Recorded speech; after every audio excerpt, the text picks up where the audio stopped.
Welcome to this virtual forum that is the fourth in our series during uh, 2018. I'm Alan Knox, and I am delighted to welcome all of you who are participating, and particularly to welcome uh, Carol, who is the author of one of one of excuse me.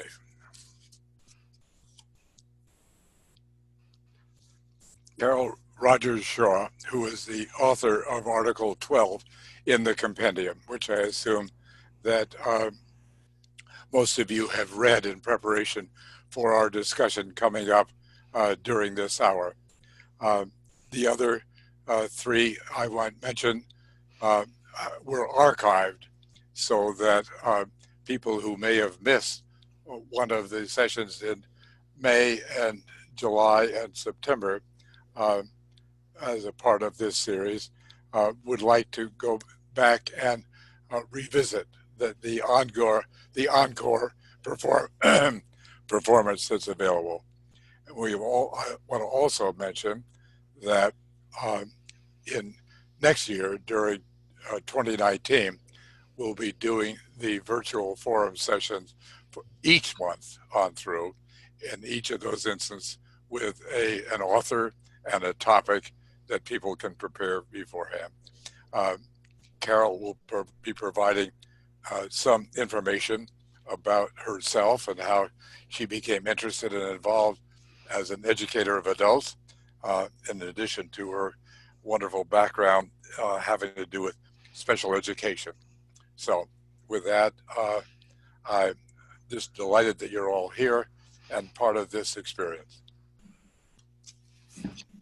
Okay, before we turn it over to Dr. Shaw, we'd like to just make sure that you understand that this is Zoom video conferencing and that you are muted unless you ask us to unmute you or Dr. Shaw asks for that information. She has shared her email with you all in terms of in the chat session.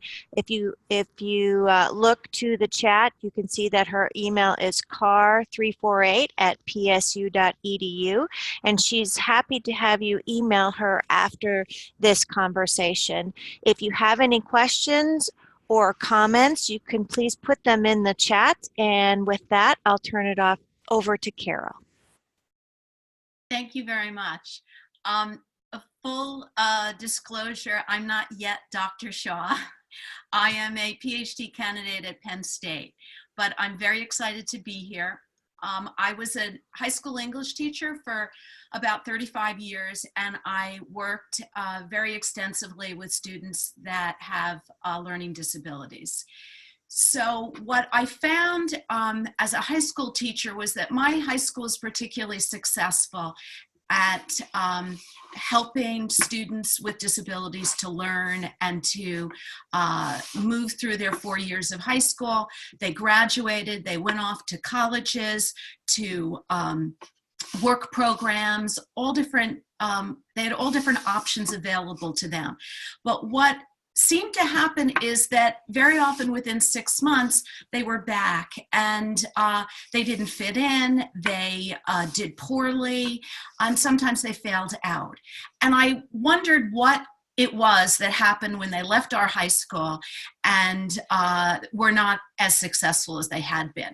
I taught many of these students for several years, so I knew they had the ability to do academic work. I knew they had the ability to be successful in careers. So when I retired, I started my PhD in adult education, and I began researching adults with disabilities.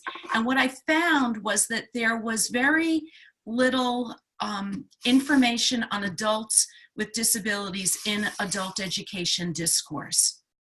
And I know that there are adults with disabilities in all areas of adult education.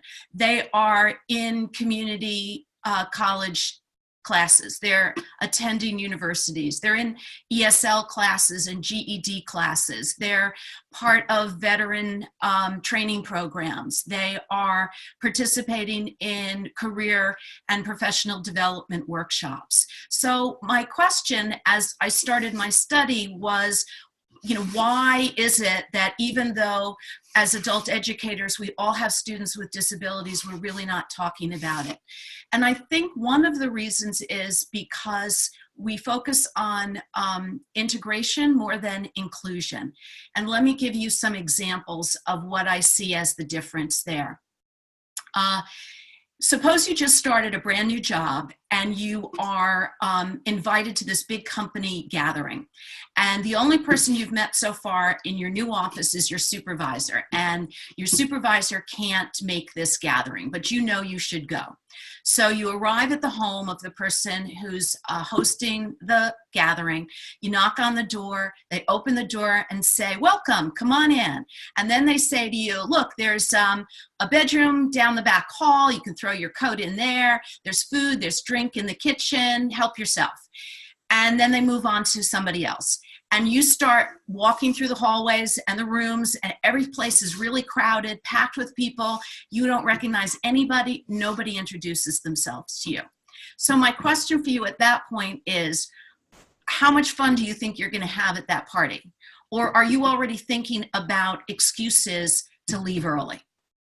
So in a different scenario, you knock on that same door, the host opens the door and says, "Welcome, come on in." And then she introduces herself. She tells you a little about where she works in the company, what she does. She asks you about your job, how long you've been with the company. When she finds out you just started, she asks you about where you worked previously, where you came from, and then she starts walking you towards the back of the house. She takes your coat, you get into the kitchen, she goes up to the table with the food and drink, introduces you to 4 or 5 people there. She starts to explain who you are, what area you're in. She tells you the other individuals standing around the table, how they might have similar interests to you or work in connection with your job. So in that scenario, how do you feel? You're already starting to fit in. People are involving you in a conversation. It's very different than the first situation. And in education, for learners with a disability, that's the difference between integration and inclusion. In integration, you have access. You can get inside the classroom, and you're given accommodations to kind of meet some of your learning needs, and they might meet your needs, they might not. But at the point where you're given that access and those accommodations, it becomes your responsibility as the learner to fit in, to make yourself successful. Just as at the first party situation, it would be totally up to you to go up to introduce yourself to people and make yourself part of the group. In an inclusive environment, an inclusive classroom is more about appreciating learning differences. And the idea is that it is not just the responsibility of the individual with the disability to find ways to be successful. It's also the responsibility of the people in the group, the instructor, the students, and any accommodations that are offered are available to everybody. So the focus is on the curriculum, the teaching, and how to make that something that works for everybody, and how to celebrate the fact that you're in a classroom or a workshop or a training session with all different types of people. So to me, the goal for me as an adult educator is to work toward becoming much more inclusive rather than thinking only of integration for learners with disabilities. So what I would say is that I'm hoping by the end of this hour, we may be able to each come up with some ideas to explore, to implement, that will help us to be more inclusive as adult educators. And also we might make some connections that we can continue this conversation together and talk about adults with disabilities and how to really include them in adult education. So to get started, maybe I'll just ask what drew you to this webinar? What are you hoping to get out of? And maybe that's a place where we can start. So if anybody wants to just throw out what they're hoping to get out of it or what they'd like us to talk about, we can go from there. You can either speak or you can type on the group chat, and I'll see where we go.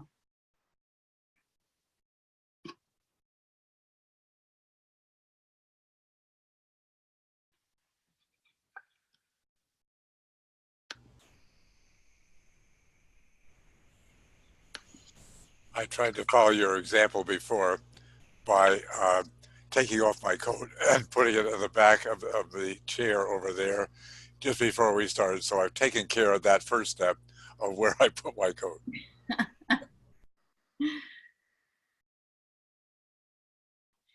Maybe I can ask people to kind of give me an idea of where you are coming from, what your background is a little bit, so that I know whether I'm talking to,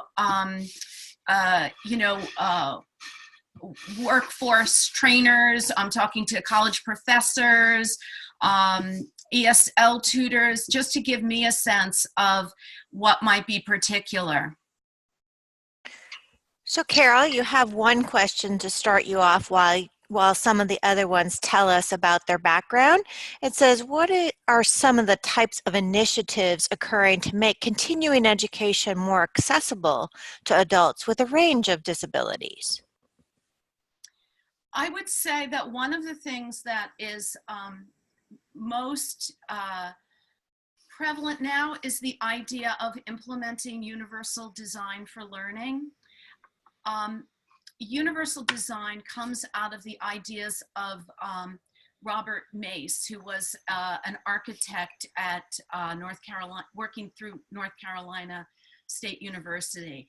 And his idea was that instead of adding particular adjustments to a building, like instead of putting in this ugly, awkward metal ramp up to a doorway, instead design the building so that there would not be steps, that you would have, the building would be designed with ramps and it would be accessible to everyone, not just somebody who could walk upstairs. And then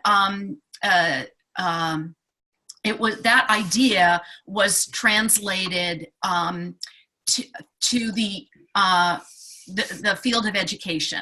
And the idea would be, what can be done to make education accessible to everybody?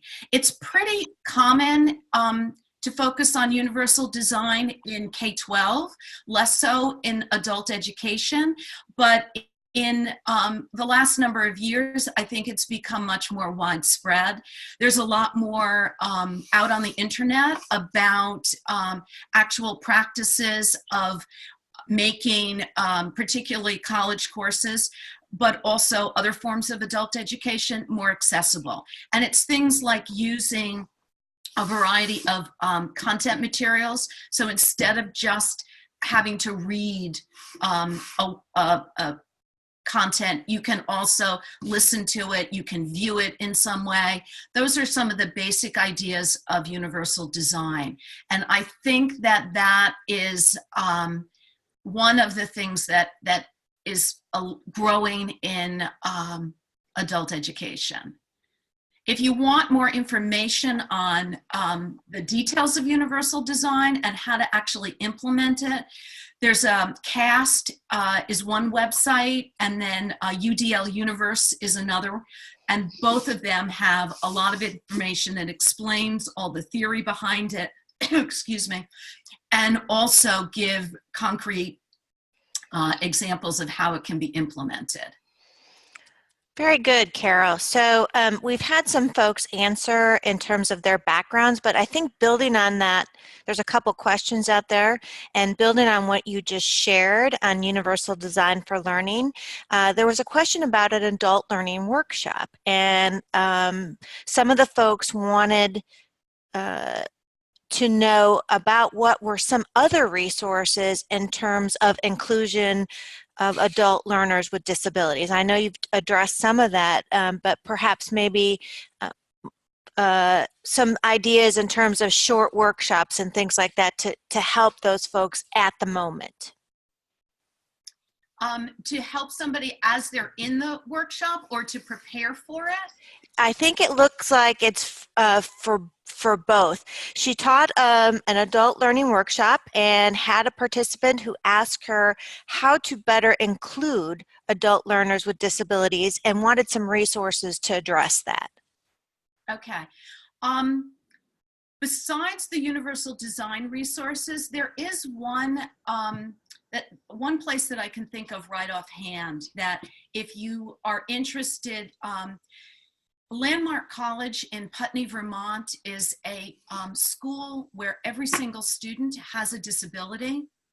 It's now a 4-year university. It started out largely as a place where students that were in a university setting and were not successful went to Landmark to learn about their disability and then how to learn with that disability. And Landmark has a pretty significant research unit, and they do a lot of professional development. They do a lot of webinars. They have a lot of courses that you can sign up to take. They also have a fantastic summer institute where it's designed for anybody who is teaching individuals with disabilities. It tends to be a lot of high school teachers, college professors, some, career development people that are running workshops, but there's usually several different strands where you would choose a particular strand and that would reflect your own background, and they're wonderful, wonderful resource. But they also have a website.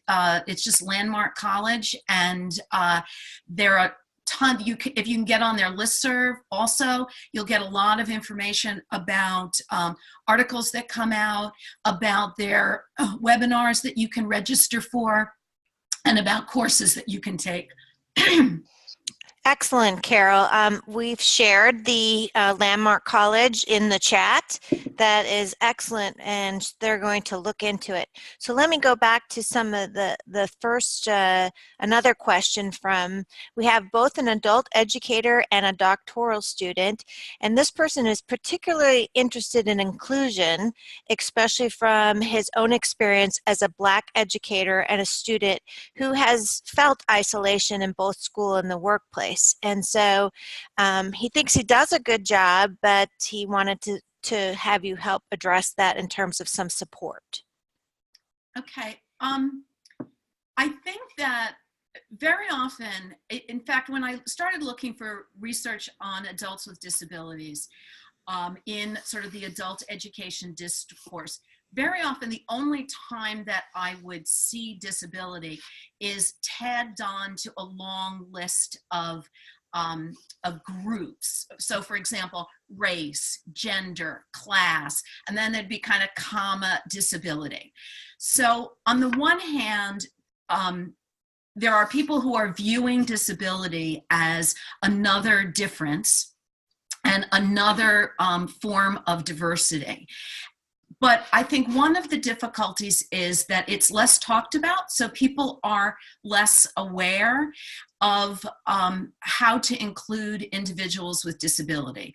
And a part of the problem with that is that it is still very stigmatized, and a lot of people with disabilities have invisible disabilities or intermittent disabilities, and they don't want to let you know they have a disability because they're afraid of the stigma. So for example, a student with dyslexia may not tell you they have dyslexia. They may be afraid that, number one, you're going to judge they don't belong in whatever course it is, or that they feel like it's a deficit because that's what's being reinforced throughout their life, and they don't want to share that. They don't want people to think less of them. Sometimes people have a disability, for example, an autoimmune disease that only occurs intermittently. So there are days when they are, when their joints are in such bad shape they can barely walk, and other days they can walk very well, and they don't need a cane, they don't need a wheelchair. And they are very conscious of the idea that somebody will look at them and say, well, yesterday you could walk fine, so you must be faking today.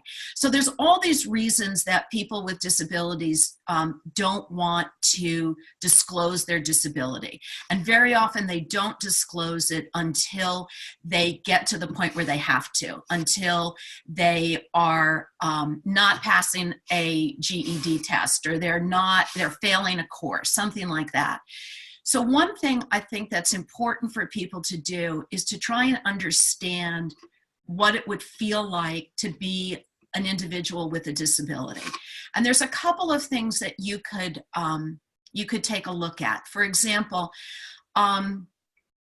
there's I'm trying to remember the title of it. There is an article called To Deny or Not to Deny Disability. What is disability? And it's by a disabled individual whose last name is Finkelstein, and he is from Britain and was very much a part of the movement that established the social model of disability.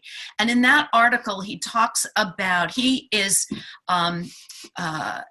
physically impaired and uses a wheelchair. So he talks about what it would be like if society was structured for people with disabilities, like immobility, where you need a wheelchair, and how the buildings would all be built much shorter, and the doors would be much wider, and things like that, and what would happen to individuals who don't have to use a wheelchair and how they would become disabled. So reading that just can help you change your perspective and see how it's not exactly the impairment that's causing the problem, it's everything around it. Another thing that you could take a look at is from the 18th century through the 1950s, on Martha's Vineyard, there was a community where there were many individuals who were deaf, and there were many individuals who were not deaf. But everyone in the community used sign language. So being deaf was not a disability within that community. And it's a fascinating place. And you can just look up that and do some research, and that'll also give you a sense of what that is like, and how it's not the deafness that's the disability, it's the society that you're living in if you are deaf that's bringing about a disability. You could also read H.G. Wells' short story called The Country of the Blind, where there's an individual who lands in this particular country where everybody is blind, and he can see, and he thinks he's going to have a lot of power because he can see, and it doesn't quite turn out that way. So that's one way that you can get it, try and put yourself in place of somebody who has a disability. There's also, if you're teaching somebody who has a particular disability and you'd like to know more about them, if they've disclosed to you, you can have a conversation that just says, well, what do you use that's most effective, and what works the best for you? People, a lot of people with disabilities understand their disability very well, and they can tell you exactly what they need and what works for them. There are also, though, many people who they come out of a special education background in K-12 where everything has been decided for them. And so they don't necessarily, they know they get more time on a test, or they know that they can get a book on tape, but they don't really understand necessarily how their brain works and what the disability means in terms of learning. So the more information that you as an instructor in any situation can gather, the better it might be for you to work with students. You start to recognize it after a while. The last time I taught an online class, I had a student who he seemed to have great ideas, but everything was turned in late. And some things were like partially done. And so he hadn't disclosed any disability, but I just felt like he presented in a lot of ways as a student who might have executive function disorder. So I tried to give as much feedback to him that would help him to, oops. I don't know what happened there. Okay, sorry There we about go. that. That's all right. For a while. Okay, I'm back now. So for example, I would contact him and ask him about deadlines, and was he having difficulty with deadlines, and was there a reason that he might be having difficulty with deadlines. And so what happened is that he made it through the semester fine, and at the end of the semester he sent me an email, and he said at that point, it was the first online class he had taken, and he wasn't able to manage the structure of the course in terms of where to find what he needed to find and how to get things in on time, and that he appreciated my support. Now, I am somebody that has taught high school students with disabilities for a long, long time. So for me, I was able to recognize kind of the symptoms, even though he hadn't disclosed to me. But also what I felt like is that I tried to treat him as I would treat anybody else. Any student that I saw struggling, I would have a discussion with them about what's working, what's not working. Are you having trouble with deadlines? Why might you be having trouble with deadlines? There's a lot of people without disabilities that have trouble with deadlines. So if you are flexible with deadlines, you're meeting the needs of learners with disabilities and learners without disabilities. And that's what inclusion is about. If you're allowing a student to do a PowerPoint presentation or to hand in a one-page document, that works for all kinds of students. A student who has a reading or a writing disability may choose to do a visual assignment like a PowerPoint, but there might also be somebody without a disability who just enjoys the visual aspect of it. And also if you want, there are simulations online. It doesn't give you exactly what it's really like, because everybody with a disability, it's different. My daughter's dyslexia is different than another student's dyslexia. But you can go online and do some simulations that would just give you a little bit of an understanding. When my daughter first had dyslexia, my husband didn't understand it. I sent him online, and he tried to read an article through a dyslexia simulation, and it opened his eyes completely to how difficult it was for her to read, even if that was not exactly the way the printed page presented to her. Thank you, Carol. I think that you've addressed some of the questions and comments in the chat room in terms of how to find some resources, how to make the classroom manageable for all students. And I think it goes back to your point about universal design for learning too, right? In terms of making the classroom or the curriculum more familiar with all students and the flexibility that you have. So there was another comment. There's been quite a few comments. We have a vast array of people from various backgrounds. We have some academic advisors, some faculty members, some just adult educators from different perspectives or different fields. There is the idea again though of how do we maintain that privacy for that student in terms of trying to meet their needs while not creating some, you know, special tensions or sharing their information with others. Can you address that a little bit more in terms of privacy? Okay, I think that really gets to the fact that with inclusive education, you don't focus on the individual with the disability. So for example, if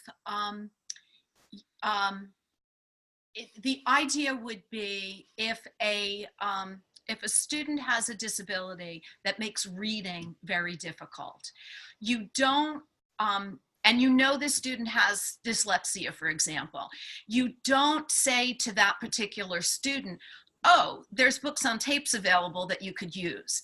Instead, in part of your syllabus, you put all the different ways of accessing that content. So maybe there is the written text, there is an audio version of the text, there is a video version of the text, so that anybody can use those resources, rather than just telling the student who has the disability what's available. You make those methods available to everybody. So if you want, there could be a class where nobody in the class is actually reading the words on the page in order to get the content. They're all listening to it, or they're all watching it through a video. That's one way of being inclusive. And what also happens is there are people that just would prefer to listen as opposed to read. I'm the opposite. I'm a reader. So in my courses, when a professor would put up a podcast, I wouldn't listen to the podcast. I'd always read the transcript.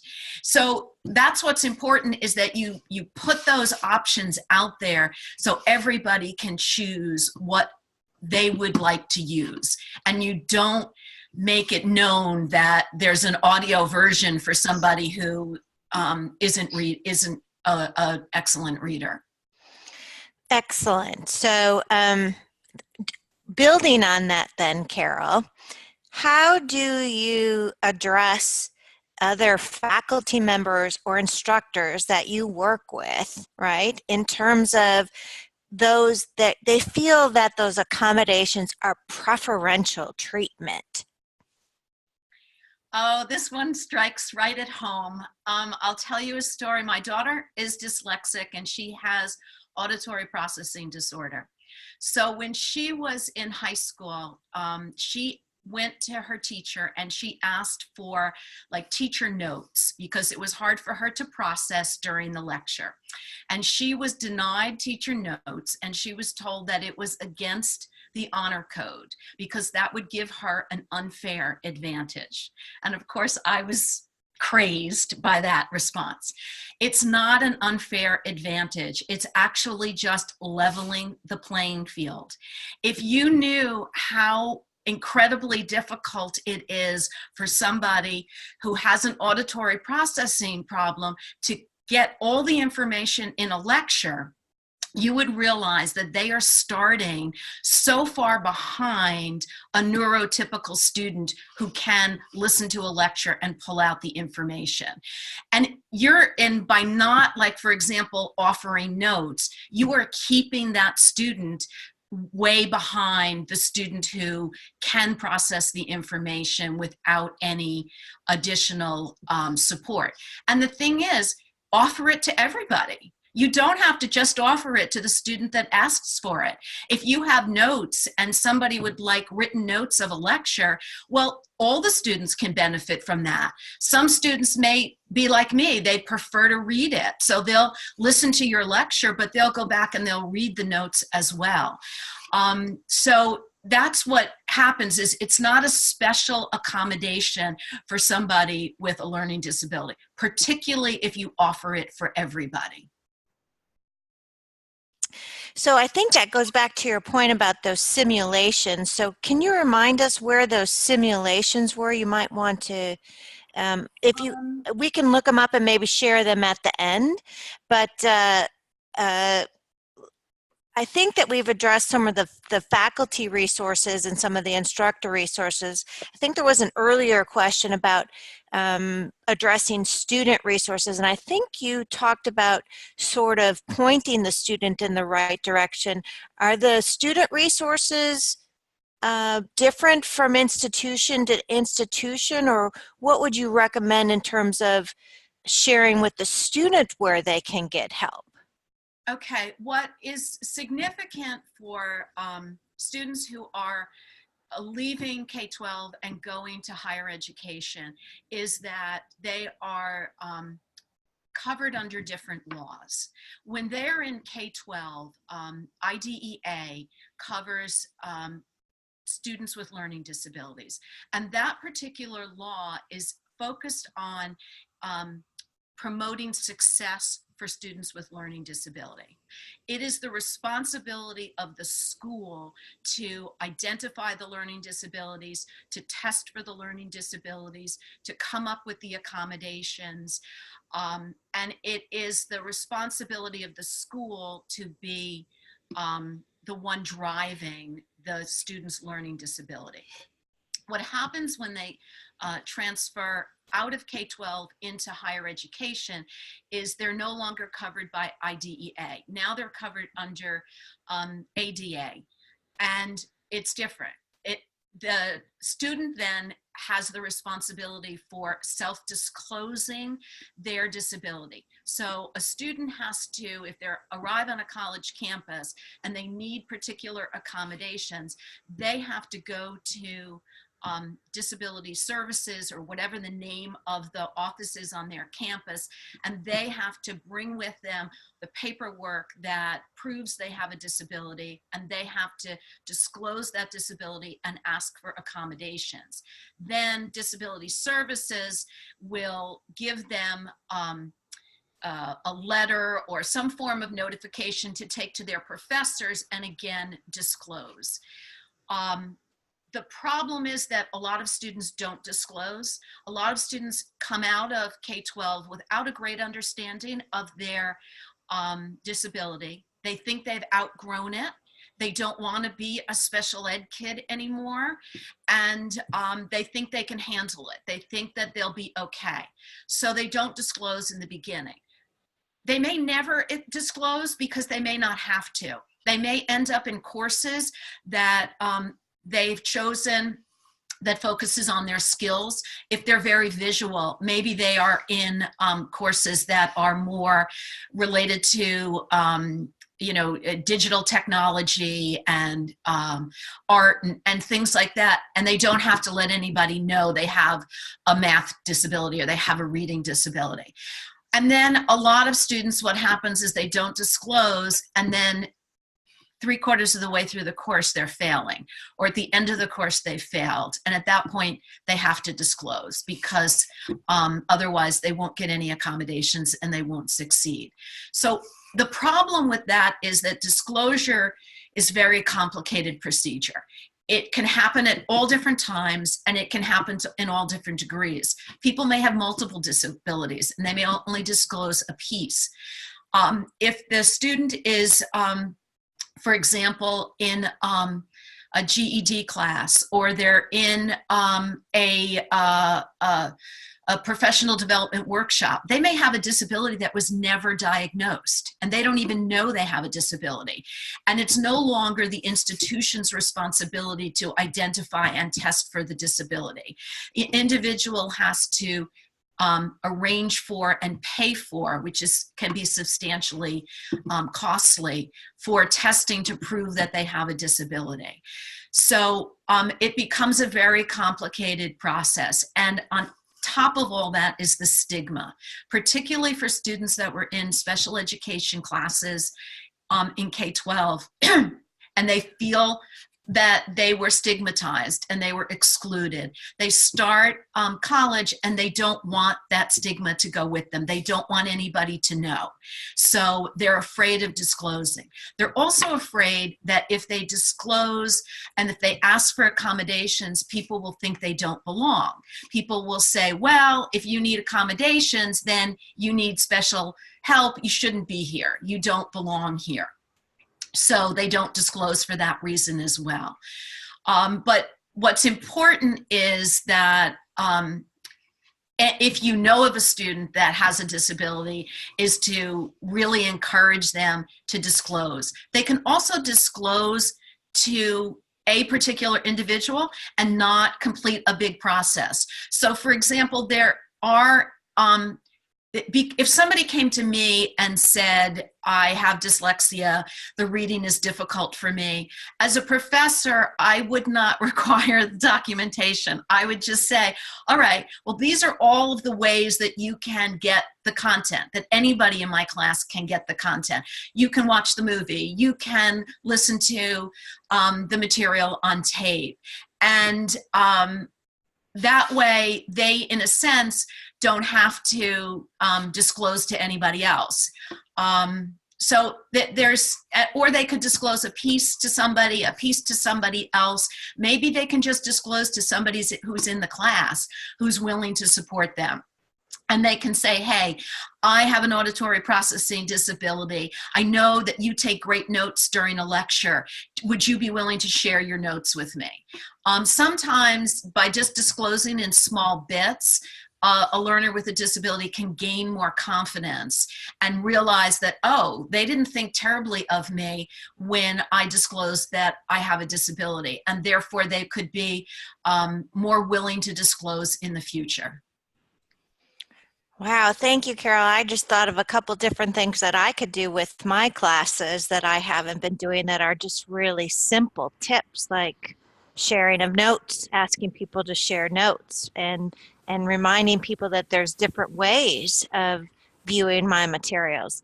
So speaking of that, one of our participants shared your article link on your Universal Design for Learning, Guidelines for Accessible Online Instruction. So thank you for doing that and sharing that with all of us. I think that we've addressed most of the questions now. So if I haven't addressed those to Carol, please let me know. I think you know, you might want to expand, Carol, a little bit on the differences between online and face-to-face learning, if you can, a little bit more for our participants. Yes, that's kind of like a double-edged sword. There are a lot of aspects of online learning that are very beneficial for learners with disabilities. And there are a lot of aspects of online learning that are damaging for the learning opportunities for students with disabilities. And let me give you some examples. When my daughter started as an undergraduate, she took an online course, and she has dyslexia. And I thought, gosh, online courses are really text-based. You have to read so much. How is she going to manage this? But she also has an auditory processing disorder. So what I found was that when she could participate in an online discussion forum, she could take her time and process the information and then contribute her comments. Very often when she was in high school, you know, the teacher would be talking about something and she would be processing it, but it would take her longer. And then she'd raise her hand and she would say something, and it appeared like it was coming out of left field because the class had moved on. What she was responding to was something that was discussed a few minutes ago, but it took her longer to process. In an online discussion forum, she can wait until she has processed the information, then she can post her response. So that was very positive for her. She also, because of her dyslexia, she has difficulties with things like spelling. So that, on the one hand, became a little bit more difficult when she had to respond to a discussion forum, but she could also write her response like on a Word document and correct the response and then post it. Whereas if she has to think on her feet in a face-to-face classroom and she's struggling with her words and she can't recall the correct word, then people just get impatient and the teacher moves on before she has a chance to give a really good response. There's other things. Some students that have executive function disorder that have difficulty with organization. Some online courses their organizational structure can be very helpful, particularly if they take a different course at the same place where the structure is the same, so that they know where the class calendar is, they know where the list of assignments is. That's all very helpful. And there are there's a lot of information out there about how to structure online courses, and designers can help if you have an online course in structuring in a way that helps students overcome some of those issues. But there are also real distractions on online courses. They are text heavy very often. Also, a lot of times when there are windows that pop up and there are banners and there's graphics, a lot of that can be very distracting to somebody who has difficulty focusing. So there are good things about online learning for learners with disabilities, and there are negative things. One of the trends that is starting to happen in K-12 that's a little bit disturbing is that students are being pushed into online settings because people think that the online situation has built in some natural accommodations. So for example, if the course is online, a text reader can be built into it, or increasing the size of the font can be built into it. And so people feel like these technologies answer the question, but they really don't. Assistive technologies are tools. They're not a way to create inclusive educational settings. So there are pluses and there are minuses for online learning. Thank you, Carol. What you provided during the session so far has been very responsive to people interested in formal preparatory education at the secondary level, in community colleges and universities where there are courses. As within the compendium, Carol's article is one of 80 articles, and people who are reading any one of those articles can connect with other articles as well. And Carol's topic is of great interest to people who are in many types of educational programs for adults where there are no courses, where there are community organizations that have adult learners, there are self-help groups, there are associations that people belong to, where there isn't the structure of the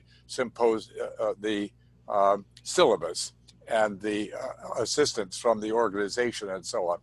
And so I would welcome from Carol suggestions or comments about those other situations that are not course related, where the majority of educational programs for adults throughout the entire country and in other countries as well are not course related, but where the issues of having options and assistance and so on that Carol's been talking about would apply very well to those adult learners. Also, questions or comments that some of the participants in this session may have about those settings other than those that are course related.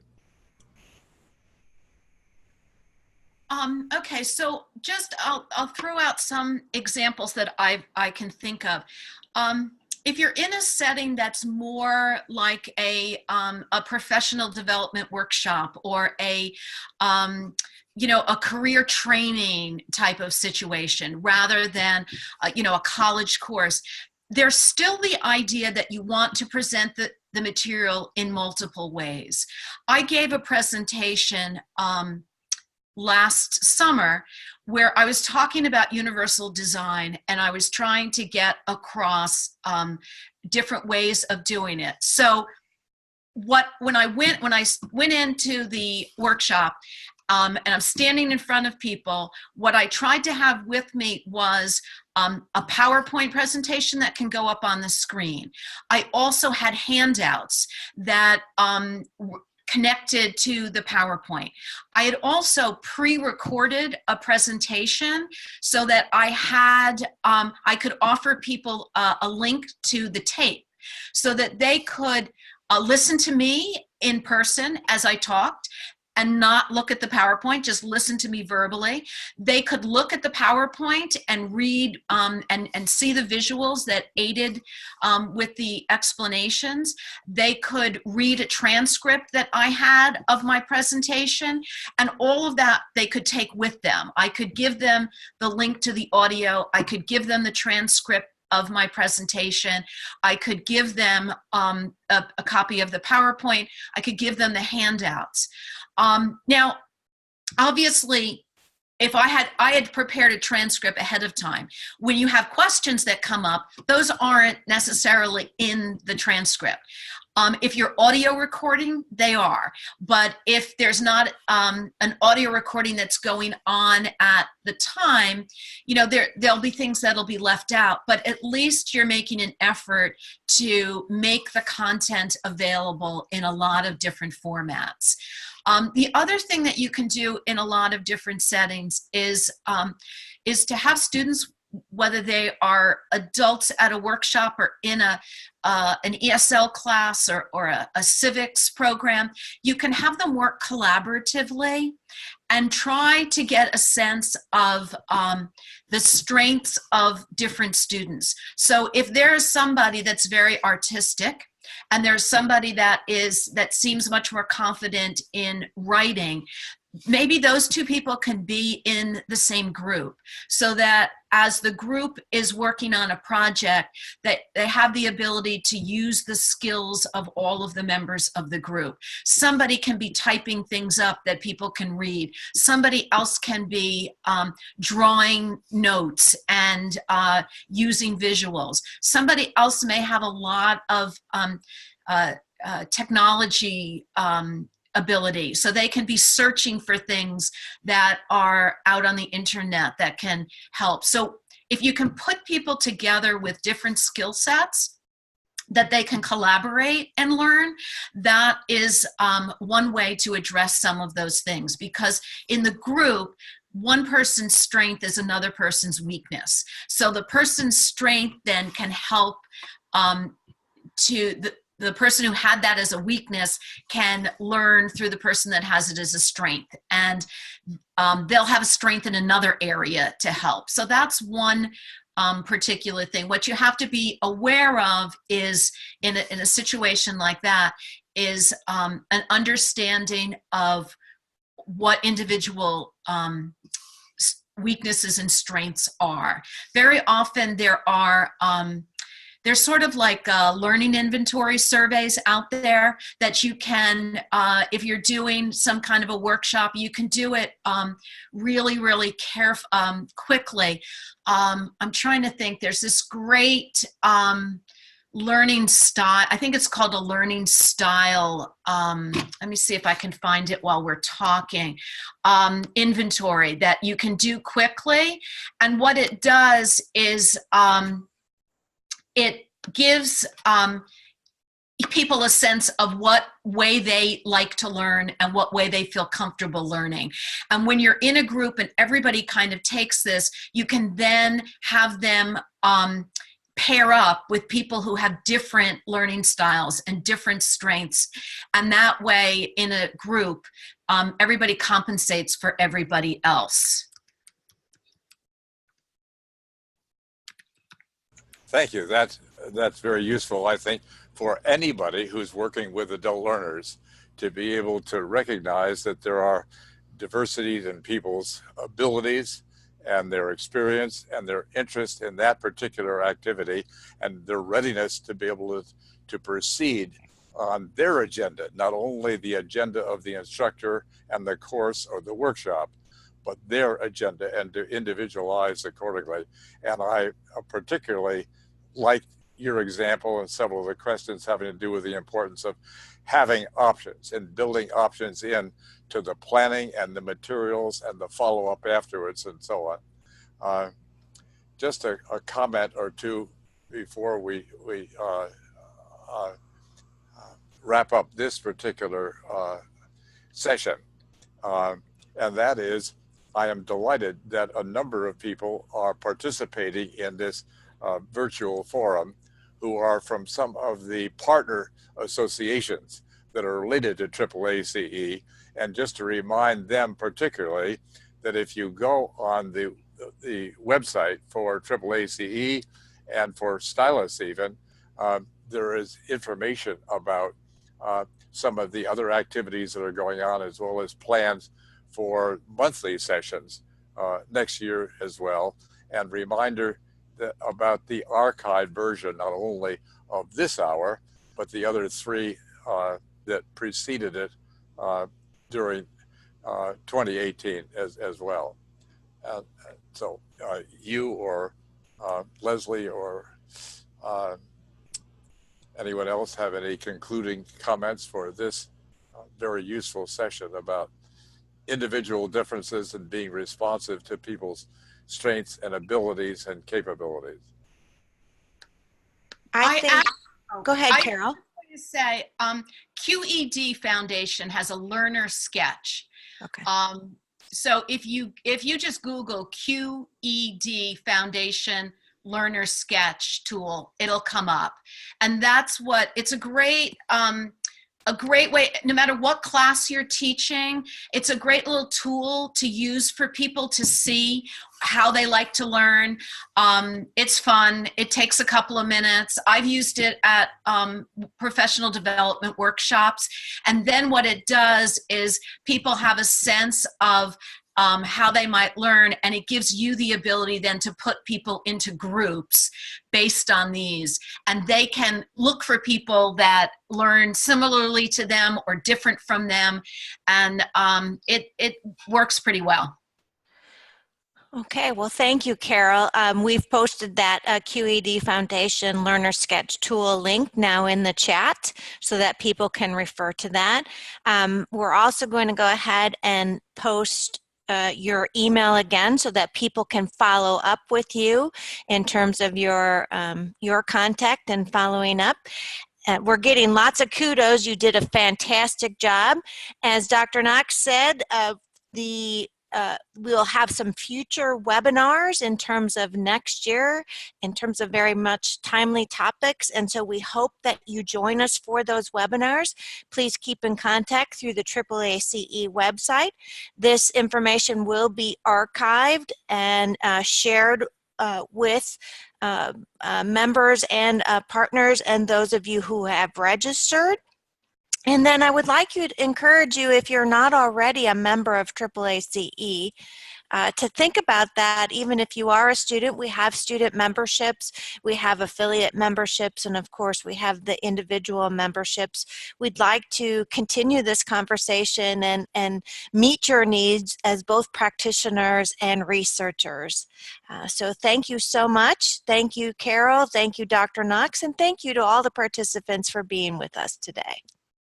And I'd just like to add, please contact me. I'm pretty passionate about this topic, so I'm always willing to talk to people and share resources and get resources from others. Thanks very much for coming today.